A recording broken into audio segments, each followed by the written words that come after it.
So who would be in your top 5 of all time in bodybuilding? Well, obviously Arnold, Haney,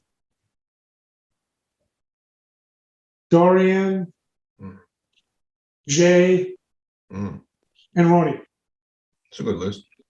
Yeah, that's pretty much my top 5. Yeah, I have to say, I like how Jay carries himself and promotes the sport. You know, I really have to say, I think he did a phenomenal job promoting it, being, you know, like in the moment with people and all those things, you know, and everything he does in the sport and did for the sport. I think, yeah, I admire that. He does a phenomenal job for that, yeah.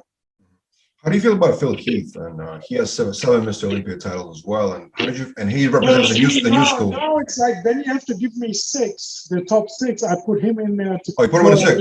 You know, he's okay. Like, yeah, and you know, well, Phil, it's, I don't know, man.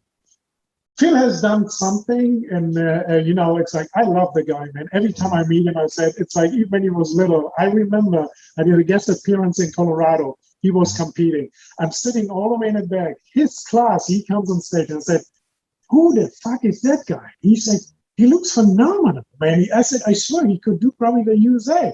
So I walk backstage, I meet him, and I see him in front of me, and I said, man, it's like, is that an illusion or what? Man, you look phenomenal. They used to do this year.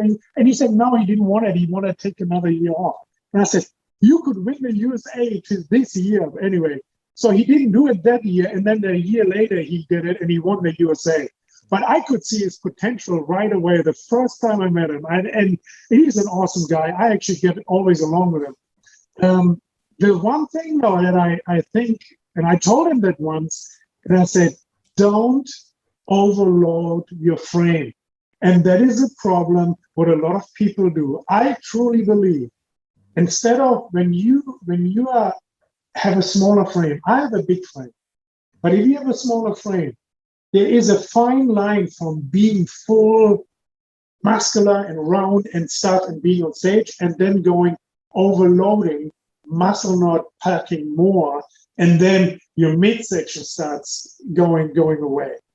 And I think he did that a little bit towards the end. And I've seen that it's not only him, there's a lot of other bad people who I met from the past who did that, who tried to go too big. And I believe if you stay the same weight, I don't know, maybe his best condition ever was at 275.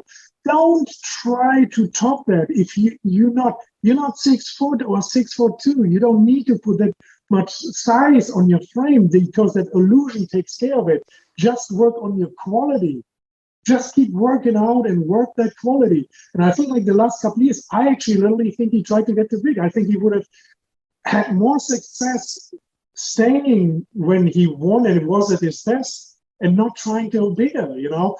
And then again, well, it's always easy to say, but at the end, then you see Kai Green comes in, he comes close to win, and then you say, oh, I need to put more size on it, or he catches up. And I said, you know, that is kind of what you have to do, but you kind of have to be like, talk to yourself and said, okay, come on. You know, it's like, if I do this and I stay this way, work just on refinement and all this stuff, and don't come into a heavy, you know, I can still manage, you know.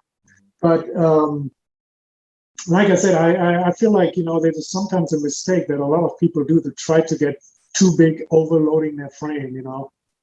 And, you know, you can't do that with certain people. Like Remy, for instance. Remy, I still wonder how he actually keeps his midsection that small because he's so freaking big, you know. But he's one of the guys who has it small midsection. He can put it on a pound, but you cannot always look at it. And I do the same thing, you know.